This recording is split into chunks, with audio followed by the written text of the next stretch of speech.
Hey guys! In today's video I'm going to show you a bunch of patterns that you can make for Easter.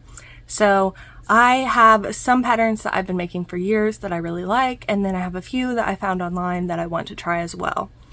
So I've got about 20 patterns to show you guys today, and a lot of them I have an item made and I'll show you what it looks like, and then a few of them, if I haven't used the pattern or I don't have one with me, I will put a picture up of the pattern so you can see that.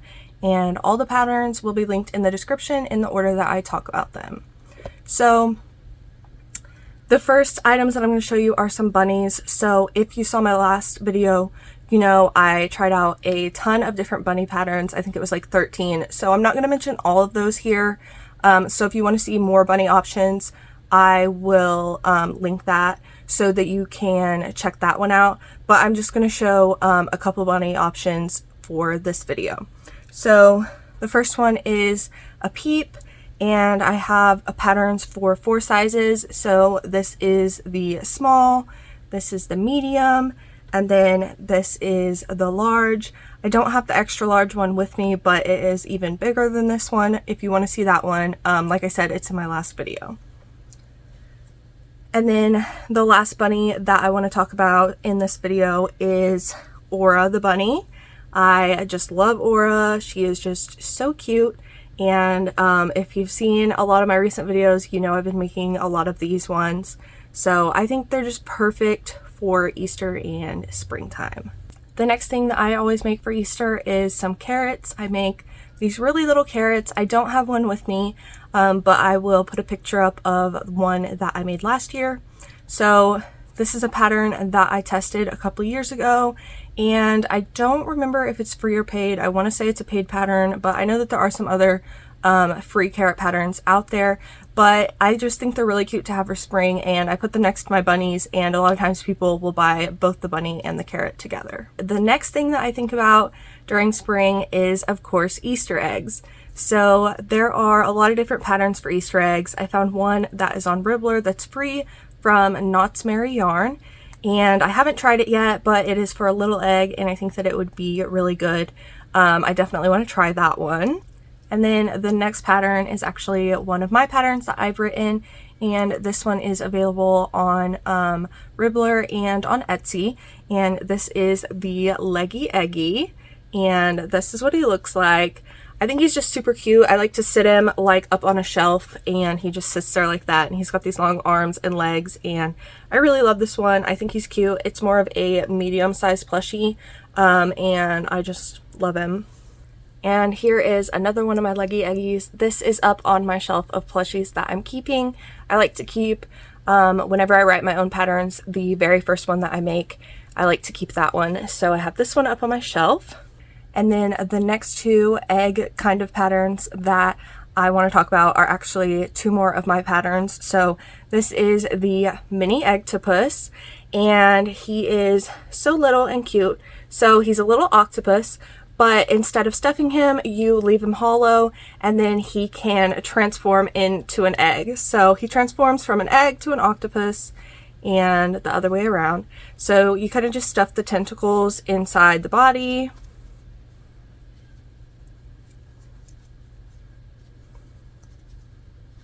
And then he turns into a little egg.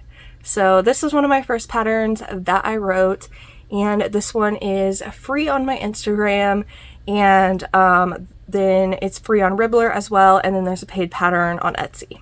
The last egg pattern that I'm going to talk about is my Large Egg-topus. So this is the large one. So same thing with this one. He is an octopus, and then he can transform into an egg. So this one is a paid pattern because it does take a little bit longer to make, and this one has an inside lining in it as well. So yeah, so it takes a little bit longer than the other one, but it is a lot bigger, and the tentacles can go up inside this one as well. The next thing that I was thinking would be cute to make for spring would be like a lamb or a sheep, and I don't think I've ever made either of those actually. So I did find one pattern for free on Ribblr that I think is super cute that I would love to make someday. I don't think I'm going to have time this Easter to make it, but I thought maybe some of you guys would like it, so I wanted to show it to you guys. And then the next thing that I think about for spring is chicks. And I feel like chicks are very popular around springtime, so I have a lot of different chick patterns that I use. So firstly, I have one that is a popping hatching chick, and this is from Cable and Canvas, and I believe it is a paid pattern. And I don't have this one with me because I sold it last year, but I actually only made one of them last year, but a lot of people were interested in it. So I might make another one this year. The next one that I make is this large chick, and I absolutely love this one. I've been making it for years, and people always like this one at my markets, and I don't see myself stop making these anytime soon. They are definitely one of my favorites, and every time I make one, I am surprised by how quickly I was able to make it. Every time I feel like it's going to take a little while to make, and it just works up so quickly. So this one is a paid pattern by, I believe it's Huru Crochets, and it comes with a pack with, like, you can make different kinds of birds with it, but I have only made the chicks so far because I just love them so much. And the next one is a mini chick, and this one I embroidered the eyes on, but I usually just use safety eyes, but I was trying something different with this one. And this one is super quick to make. This one also is a paid pattern, and I can't remember who it's by, but it will be linked in the description. And I've also seen on Instagram some free patterns for ones that look similar to this, so if you don't want to buy a pattern, you can look on Instagram, and I think there's some that look pretty close to this there. And I have two more chicks that I want to talk about. This next one is another one of my patterns, which I realized I think I've made a lot of springtime patterns, and I don't know, I just love spring, so I guess that's why a lot of my patterns are springtime ones, but I was thinking I should make more for different seasons and holidays as well. But this is my Leggy Chicky, and I love him. I have had him at my markets for, I want to say, about a year, and I sell at least one like almost every single market. People really love them, and I just think he is super cute. He's got the long legs, so I always like to sit him up on a shelf like this, and this is what he looks like from the side. He's just so cute. I love these, and I always make them in this color. I first started with this color, and then I started making some with white, and the white ones are actually selling better for me than this color, but I think for spring and Easter I might make more of this color because I'm just thinking that these might sell a little better during spring. And then the last chick that I want to talk about is one that I have not made yet. It's been on my list that I want to make, I think, for a year or two now, and I just haven't gotten around to it. But this one is a free pattern, and it is called the Long Chicken, and it is just so cute, and I love how tall it is. I think this is a really unique chick, and I definitely want to try it, but I'm not sure if I'll get around to it for this season. I might make it next year. And the next idea that I have is more of a spring item rather than an Easter item, but I feel like it could work for both. So this is actually another chick, but it is a flower chick. So I have not tried this one yet, although I really want to. I found the pattern on Pinterest, and I believe this one is free on a blog. I think this one is just so cute. It combines a chick with a flower, which are both very springy items. So I think that these would be really cute and would probably sell very well.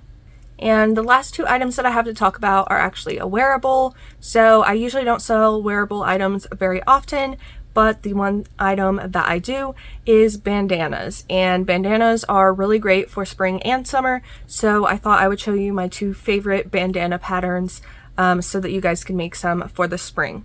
So this was my previous favorite one, and I still do really love this one, but I found a new one that I'm obsessed with right now. But I was definitely obsessed with this one last year, and I do really love it. It's really easy to make and easy to memorize the pattern.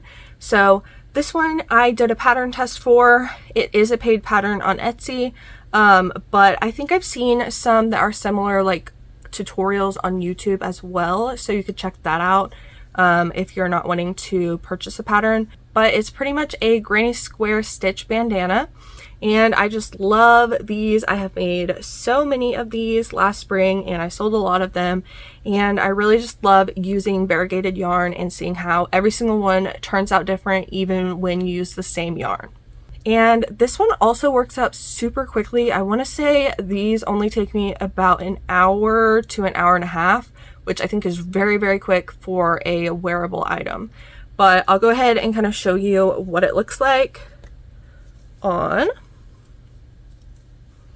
So it has the strings. You can make them as long or as short as you want, and that way you can just tie them in the back. And I like to make them long enough where you can tie a bow if you want.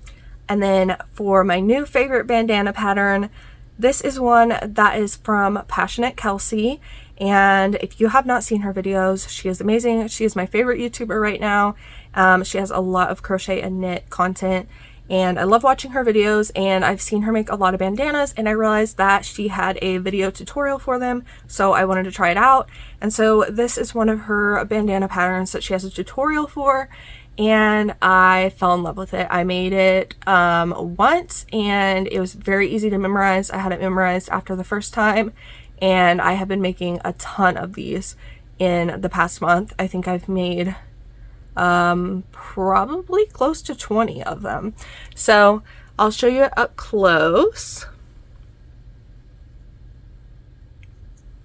So I really like this one. This one is just worked up with double crochets and then picots on the edges. And same thing with this one, you can just change the length of the straps to make them as long or as short as you want. And I'll go ahead and show you what this one looks like on. This one I did make a little bit smaller than the previous one. I just love these bandanas, and there's a couple of them that I'm going to keep for myself, and I think I'm probably going to wear them at markets as a way to kind of advertise them a little bit and show people what they look like on. So those are all of my pattern ideas for spring. I would love to hear what you guys are planning on making for spring, or what you've already been working on for spring, and which patterns are your favorite for springtime. And let me know in the comments if you plan on trying out any of these patterns. And if you've watched all the way to the end of this video, please leave a heart so I can see who has watched my video all the way to the end. I definitely really appreciate it. I put a lot of effort and work into these videos, and I just love when you guys watch it all the way to the end. I will definitely be making a video soon about my favorite springtime patterns as well. These ones are more specifically for Easter, but I have lots of other ones that I am making for spring also. So keep an eye out for that video. Make sure you are subscribed and turn on the bell if you don't want to miss that next video. Thanks for watching.